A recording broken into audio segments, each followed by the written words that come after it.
another apple cider fudge. Now, I tried dehydrating my apples because I ran out and it didn't work very well. I did it in the microwave, so I'm cutting off all the burned parts here. Now we're gonna go get our fudge made. All right, so I have my butter in here. Now, of course, this recipe is in the description below, guys, where all my recipes always are. That's why I don't give you the ingredients and the measurements. There's my sugar. We're going to add our cinnamon and our allspice. This is apple pie spice, in case you're wondering. Just make it with my own because I have all the ingredients on hand.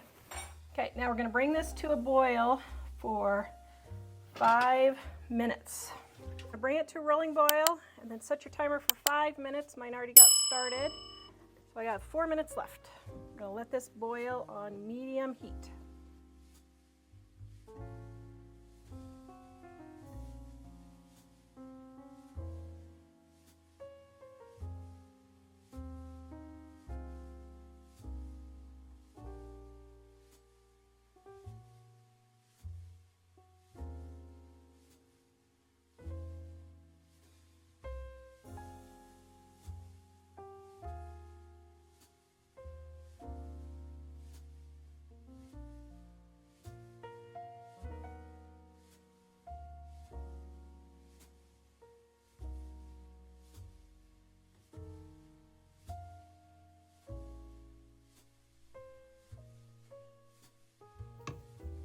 Whew.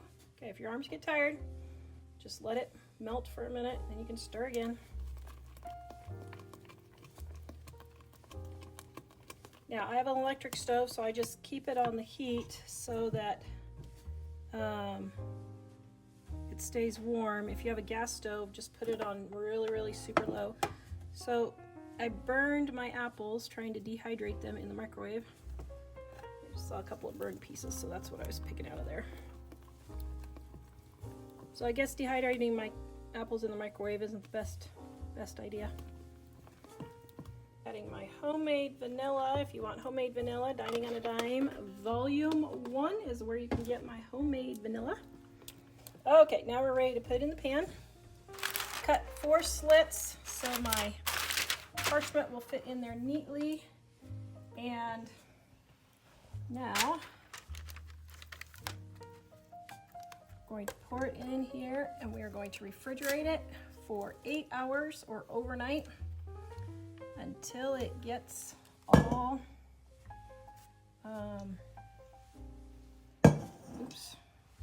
until it gets all set up, and then we will taste test it. Okay.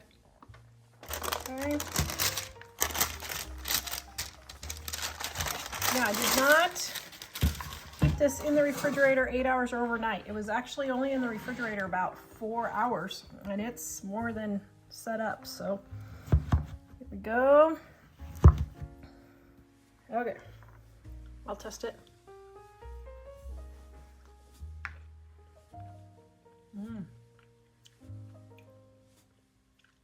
That's pretty good. Wow. Okay, you taste it and let me see what you think. That one's more apple cider-y. Listen to you.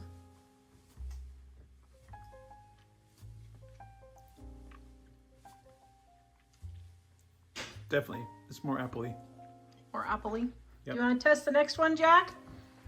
Or no? What? You want to test the next one? You don't have to. Do you want to? This is another apple cider fudge. It's just a different recipe.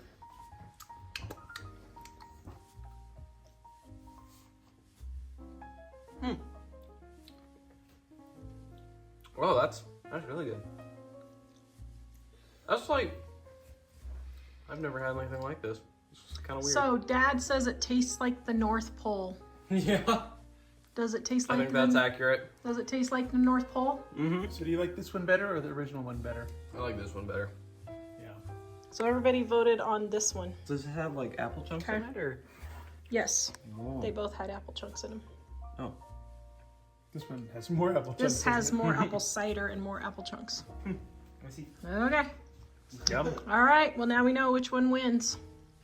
Tastes like the North Pole. What happened at Jack's school with the fudge? It's pretty funny. Well, the teachers, he took some to school for all the teachers to share. And So all our cooking videos, so we don't have all this food everywhere. I send it to the Restore, Habitat Restore, and then I send it to Jack's school too for the teachers. And one of the teachers tried to walk off with all the fudge, and they were all like kind of fighting over who gets to have it. Not really fighting, but I sent a huge plate, and Jack said it was all gone by noon. So I guess that's good. So yay. Yeah. Well, something else on that apple, the fudge, is that I noticed that after I tested one and it was kind of okay, not great. Mm-hmm. And then later on, after it set, I tested it out of the same container and I was like, oh, The flavors sitting melded. there just made it a whole lot better. It was amazing. Yeah. Yep. Usually when food sits, the flavors meld together. Wow, now I know.